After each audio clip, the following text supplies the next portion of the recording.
समझदार नेता को पता होना चाहिए कि किस देश से दोस्ती निभानी है, किस पर सख्ती दिखानी है और किसके साथ दूरी बनाकर चलना है।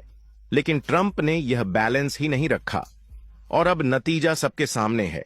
अब सवाल उठता है, क्या इसका खामियाजा सिर्फ अमेरिका को भुगतना पड़ेगा या पूरी दुनिया इसकी चपेट में आ जाएगी? अगर सच में ट्रंप ने समझदारी दिखाई होती तो उन्हें सबसे ज्यादा टैरिफ सिर्फ चीन पर लगाना चाहिए था, क्योंकि चीन ही अमेरिका का सबसे बड़ा व्यापारिक साझेदार है। हर साल अरबों डॉलर का व्यापार अमेरिका और चीन के बीच होता है। अगर अमेरिका सिर्फ चीन पर सख्ती करता तो उसे इतना बड़ा फायदा होता कि यूरोप, भारत, कनाडा, मेक्सिको या किसी और देश पर अतिरिक्त दबाव डालने की जरूरत ही नहीं पड़ती। लेकिन हुआ क्या?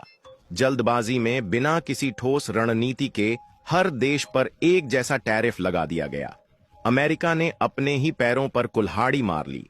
नतीजा यह निकला कि दुनिया भर में व्यापार प्रभावित हुआ, बाजारों में उथल पुथल मच गई और अब अमेरिका खुद सबसे ज्यादा नुकसान झेल रहा है।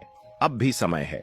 अगर अमेरिका अपनी गलती सुधार ले, चीन को छोड़कर बाकी देशों से टैरिफ हटा ले, तो उसकी अर्थव्यवस्था को राहत मिल सकती है।